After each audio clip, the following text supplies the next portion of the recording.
Olha quem tá aí. Quer dizer que vai ter treino de musculação no cross hoje? Prazerzão receber a maior referência do Brasil e uma das maiores do mundo aqui no nosso box, Jonato Prestes. Hoje vocês irão aprender um pouco sobre treinamento de força e musculação aplicada ao CrossFit. Boa, vamos nessa.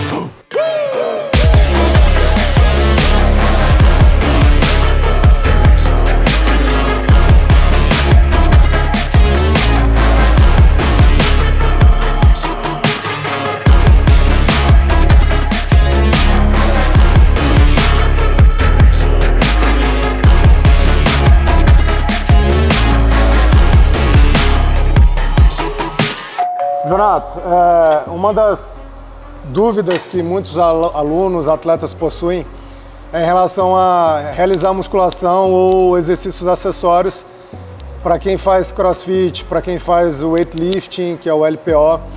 Se existe realmente essa necessidade, na sua opinião, baseado nos melhores artigos, é necessário, por exemplo, eu ter uma cadeira extensora, ou se eu não tenho uma cadeira extensora, algum exercício que faça esse complemento? Perfeito, perfeito.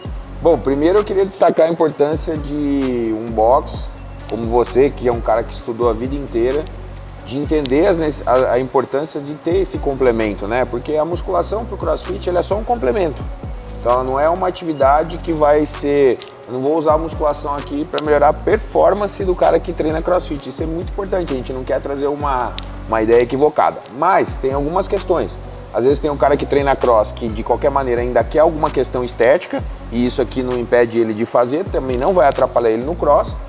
E tem alguns detalhes de hipertrofia e proteção contra lesões que a gente pode ter em alguns exercícios que podem ser utilizados em máquina, como é o caso da cadeira extensora. Como a gente sabe, no cross existe um volume semanal elevadíssimo de vários tipos de agachamento, né? Desde o overhead squat ao back squat. Tudo que eu tenho tripla extensão, né? Tô aqui estendendo joelho, quadril e às vezes o tornozelo junto, são movimentos que o reto femoral fica um pouco prejudicado. Por quê? Como ele é um músculo biarticular, ele acaba não trabalhando bem nos exercícios que estendem o quadril e o joelho ao mesmo tempo. E aí a cadeira extensora entra, se a gente pegar as evidências científicas, como um exercício fundamental para hipertrofia e fortalecimento de reto femoral. Aí você fala assim para mim, Jonato, beleza, mas tem transferência lá? Não, transferência não, eu vou ser sempre muito sincero, transferência não. Mas eu consigo hipertrofia de reto femoral e eu consigo uma coisa que é interessante na cadeira extensora. Se você olhar para esse eixo dessa máquina aqui, ó, você pode ver que a gente sempre vai tentar posicionar o joelho do Ramírez bem centrado no eixo rotacional da máquina, ó, bem aqui, ó. Tá? Isso alivia um torque exagerado na articulação, só que, como a cadeira extensora é um exercício focado na articulação do joelho, a gente consegue uma hipertrofia mais distal do quadríceps. E aí tem uma questão, sim, de proteção. Por exemplo, quando você tem menos volume muscular perto do joelho e você salta do caixote, você faz várias atividades que você tem no cross, existe uma maior sobrecarga na articulação do joelho. Então, quando eu faço um exercício que me traz hipertrofia mais próximo do joelho, não é só uma questão estética, é também uma questão de proteção. Por quê? O que protege o sistema articular é o sistema muscular. Então, eu aumentar um pouco o volume muscular lá próximo do joelho tem uma aplicação interessante para o praticante. Em última análise, toda vez que a gente salta e aterriza, o reto femoral é altamente recrutado nas ações excêntricas. E quando você não fortalece ele, só faz os exercícios de dupla ou tripla extensão, tem mais chance de lesionar. Tanto é que, se a gente pegar as atividades esportivas como um todo, a gente pode colocar basquete, futebol, vôlei, do quadríceps, o músculo que mais lesiona é o reto femoral. Inclusive tem papers explicando o porquê que o reto femoral lesiona mais em atividades esportivas. Então vamos considerar que dentro do CrossFit, em algum momento, existem movimentos de salto, movimentos ginásticos, então fortalecer o reto femoral seria interessante nessa perspectiva. Tem muitos atletas, praticantes de musculação, que eles questionam se realmente existe a necessidade de fazer exercícios acessórios, seja numa academia, seja com outros exercícios que complementem ali o que já é trabalhado dentro do cross. Eles acham que por fazer agachamentos ou outros movimentos como o levantamento de terra já seriam exercícios completos, que que não existiria necessidade de praticar outros exercícios como cadeira extensora, por exemplo. Perfeito. Eu acho que assim, a gente tem barreiras, que é a questão de o cara fazer cross e não querer ir para uma sala de musculação só para fazer cadeira extensora, e a gente pode criar alternativas para isso. Porém, no teu box, como você teve a, digamos, esperteza, o conhecimento de colocar esses exercícios aqui já colado no próprio box, com certeza a gente pode utilizar isso aqui como um complemento ao treino de CrossFit. Primeira coisa é tentar entender, a cadeira extensora vai fazer eu melhorar o meu agachamento, a minha saltabilidade? Muito pouco, não vai ter uma transferência direta. Porém, todo mundo acredita que agachamentos, seja ele front, back, overhead squat, qualquer um, as pessoas acham que trabalha o quadríceps como um todo, mas nesses exercícios que a gente estende o joelho e o quadril ao mesmo tempo, há um trabalho bem deficitário de reto femoral. E aí o que poderia implicar para o praticante de cross? Quando vocês têm os exercícios de salto e exercícios de salto do caixote, a fase de aterrissagem, o reto femoral é muito utilizado para estabilizar a articulação. Então, quando a gente vai para os papers, a gente vê uma incidência de lesão muito maior no reto femoral do que nos vastos. Engraçado, né? Ah, professor, mas lesiona mais posterior de coxa? Sim, lesiona mais posterior de coxa. Mas se a gente fosse olhar só para as lesões de quadríceps, a incidência é muito maior no reto femoral, justamente pelo fato dele ser biarticular. E aí a cadeira extensora entra como um exercício fundamental. Por quê? Porque o quadril está fixo, ele não entra no eixo rotacional, como é o caso dos agachamentos, e o joelho é o nosso eixo rotacional. Então, por exemplo, o Ramires está sentado aqui, a gente vai perceber que o eixo da máquina, que é bem aqui, ó, ele fica exatamente alinhado com a articulação do joelho. Esse é o posicionamento correto para fazer a extensora. Fica mais fácil para a extensora porque se ele posicionar simplesmente o joelho encostado na almofada, vai ficar bem no eixo rotacional da máquina. Aí é até tranquilo. Quando a gente vai para a flexora, que depois a gente vai mostrar, já é mais complicado. Por quê? Eu vou subir esse braço aqui da máquina e para o teu eixo ficar no eixo rotacional da máquina, às vezes o joelho não vai ficar encostado na almofada. É uma pegadinha. Então todo mundo acha que basicamente é só encostar o joelho na almofada. Para a cadeira extensora, sim, mas para os outros exercícios, não. E aí vai algumas questões interessantes, Ramires. Eu acredito que muitos praticantes do cross, eles têm a questão de sobrecarga lombar. Por quê? Porque é muito exercício de agachamento, levantamento terra, dos vários exercícios que a gente já viu. Então o que acontece? Na cadeira extensora, existe uma forma de a gente colocar a coluna em uma posição de maior extensão. Então, por exemplo, o Ramires está normal aqui na cadeira extensora, num ângulo que a gente coloca aí mais ou menos 80 graus, que é o ângulo normal de cadeira extensora. Porém, eu posso usar esse encosto aqui, colocar ele mais para trás, um pouco mais, aí, pronto. Eu coloco o ângulo do Ramires aqui, por exemplo, em 40, 50 graus, o que eu consegui aqui? Duas coisas. Para uma pessoa que tem hérnia discal e dor, quando você coloca esse tronco nessa posição, você já tem um alívio da sensação de dor. E uma coisa interessante, como o reto femoral começa aqui na crista ilíaca anterior, quando você coloca o encosto um pouco mais para trás, você já deixa ele mais alongado na saída. Então, o que a cadeira extensora vai oferecer para um praticante de musculação, mas também vai oferecer para um praticante de crossfit? A possibilidade de fortalecer melhor o reto femoral, hipertrofiar o reto femoral, que acontece muito pouco nos exercícios multiarticulares, como os agachamentos. E um detalhe interessante, pelo fato do quadril ser um ponto fixo e o joelho ser o eixo rotacional, a gente consegue uma hipertrofia mais distal do quadríceps como um todo. E o que isso tem de importância para um praticante de cross, por exemplo? Se você tiver mais volume muscular próximo ao joelho, você tem mais músculo para proteger o joelho de uma carga mecânica. Então, como o Ramires, nos seus treinos aqui, de vez em quando tem exercício de salto do caixote. Constante. O praticante de cross vai ter uma proteção mecânica na sua articulação de joelho, justamente pelo fato, igual o Ramires está executando o exercício aqui, a gente percebe exatamente que o eixo rotacional da máquina está no joelho, então eu consigo um trabalho mais efetivo distal. Uma outra coisa, Ramires, se você tiver alguma cliente sua do cross, ou mesmo que não seja cliente do cross, que ela tenha dor patelofemoral, que a incidência é muito maior em mulher, condromalácia, a incidência é muito maior em mulher, eu posso fazer o seguinte, Ramires, eu posso limitar a extensora até a minha mão aqui, vai lá, até esse ponto, trabalhar no maior grau de estiramento possível, descendo o máximo e não estendendo completamente o joelho. Por quê? Venha completo. Aqui em cima, principalmente nesses ângulos finais de extensão de joelho, é onde eu tenho um maior estresse patelofemoral. Então, se você tem um cliente ou uma cliente que já vem aqui para o box com dor, se ele for fazer a cadeira extensora nesse ângulo final, pode ser que a dor piore ou ele sinta dor durante o exercício. Eu poderia facilmente limitar o exercício até aqui, descendo completo, alongando ao máximo o quadríceps. E aí, o que eu tenho, Ramires?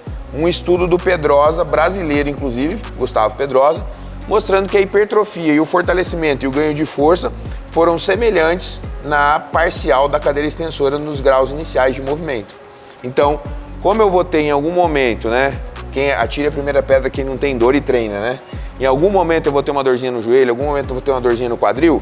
No caso da cadeira extensora aqui, que tem no box do Ramires, ele poderia colocar o próprio atleta do Hercules aqui para treinar, um praticante aqui, e fazer um movimento parcial alongado, sem a dor, e ainda conseguir o mesmo fortalecimento de reto femoral e porção distal do quadríceps. Ou seja, não existe a necessidade de eu ficar esticando. Se for uma pessoa que tiver a dor ou o incômodo, ela pode fazer o exercício Parcial. com a restrição e obter exatamente os mesmos resultados. Então essa é uma evidência interessante que eu posso utilizar desde o praticante de musculação ao praticante do boxe de CrossFit. Maravilha. Então, sendo bem direto e reto, Ramires, sem enrolação, não é nem que a cadeira extensora vai melhorar a performance do cara lá, mas ela vai trazer alguns benefícios que podem prevenir lesões, como o fortalecimento de reto femoral e o aumento da massa muscular mais próximo ao joelho. Então são benefícios muito interessantes que todos os tipos de agachamento, mesmo que muito efetivos, não conseguem trazer. Tá? Maravilha. E aí partindo para aquelas pessoas, donos de box, os alunos que estão em box que não possuem acesso a uma cadeira extensora, qual seria um excelente exercício para fazer esse fortalecimento para essa região? Esse é um exercício, Ramires, que aí eu até vou agora dizer que ele tem muito mais transferência para o CrossFit. Aí vamos tentar entender os porquês, né? Então aqui eu vou colocar o Ramires para fazer um exercício chamado flexão nórdica reversa. O que é importante aqui? O tronco fica estável, quadril estável, e ele vai usar como eixo rotacional só o joelho. Então ele pode colocar a mão no peito, como ele quiser. E ele vai fazer inicialmente um movimento excêntrico, ó, até no máximo estiramento que ele suportar antes da dor e voltar. Eu não vou forçar muito ele para questão de costume, mas vai descer de novo, estirou, estirou, estirou, estirou, voltou. Vamos tentar ir um pouquinho mais agora, Ramires. Vai. Voltou, voltou, estirou, estirou, estirou, mantém o tronco reto um pouco mais, voltou. Pronto. Vamos tentar entender a diferença desse aqui para esse aqui, ó. O que acontece? Os exercícios normais de musculação, eles tendem a começar pela fase concêntrica e depois ter uma fase excêntrica. Então eu subo o equipamento e depois desço. Esse exercício aqui, ele tem mais aplicação prática para o praticante de CrossFit porque ele já é um exercício excêntrico. Entendi. E aí o que acontece? Imagine um músculo. Se ele for um músculo muito curto, um elástico mais curto, quando eu esticar ele, rapidamente ele vai ficar rígido e ele pode romper. Se eu tiver um elástico mais longo, o que vai acontecer? Eu consigo esticar mais ele antes dele ficar extremamente rígido ou romper. Quando eu faço exercícios excêntricos, uma consequência que eu tenho é o aumento do comprimento do fascículo muscular. E o que a gente tem na literatura? Nas aterrissagens de saltos, na própria fase de descida do agachamento, se você treina um exercício excêntrico como esse, você está mais protegido contra uma possível lesão. Então aqui eu poderia dizer que nesse caso, a transferência é inclusive maior para o CrossFit e ainda vou ter os mesmos benefícios que eu teria na cadeira extensora, hipertrofia de reto femoral, hipertrofia distal, tudo aquilo, e eu não preciso de equipamento nenhum. Eu posso inclusive, como você já faz, e acho interessante os donos de boxe visualizarem isso, né? Os coaches também, a inclusão disso dentro da rotina normal de treino do cross, como um exercício preventivo e, obviamente, até que pode ter transferência de melhor performance. Aqui existe também a mesma lógica da cadeira extensora em relação à amplitude de movimento. E se eu faço ele mais curto, eu teria o mesmo benefício de fazer ele mais completo? Essa pergunta é muito boa. Essa teoria ainda não foi testada.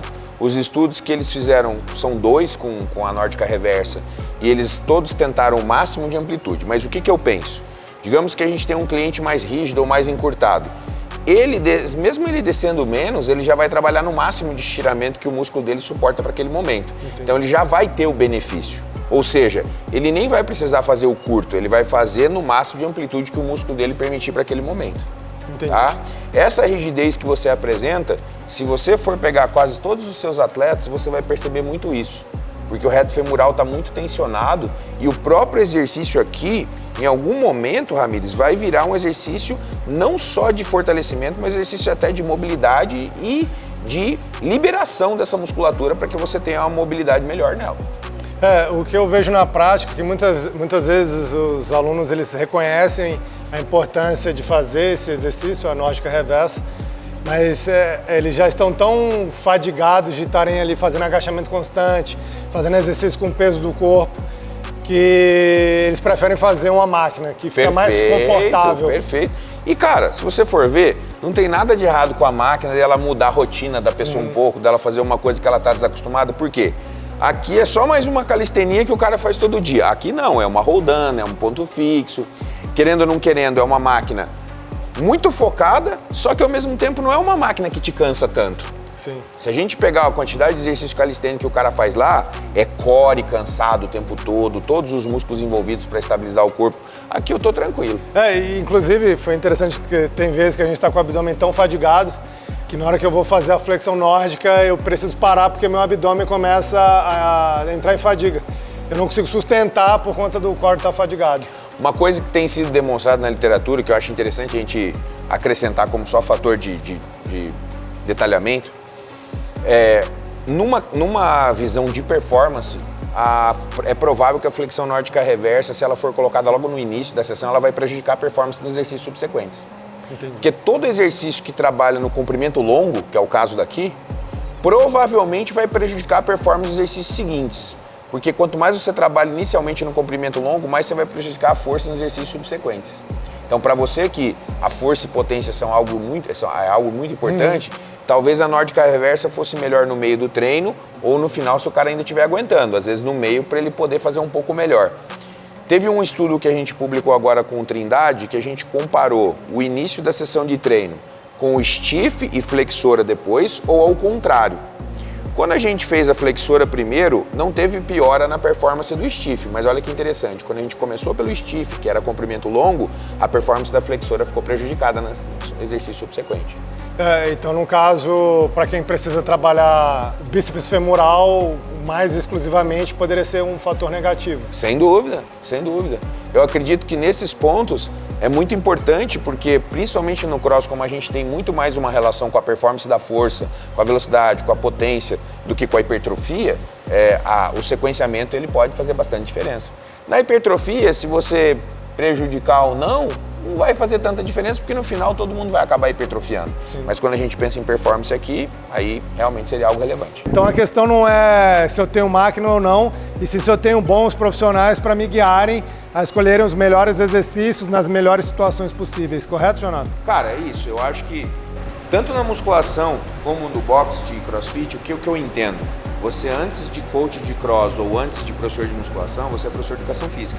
O professor de educação física ele tem que ter conhecimento de biomecânica, treinamento desportivo, de todas as matérias que vão fazer diferença na hora da organização de um programa de treinamento. Muito obrigado mais uma vez. Eu que agradeço, irmão.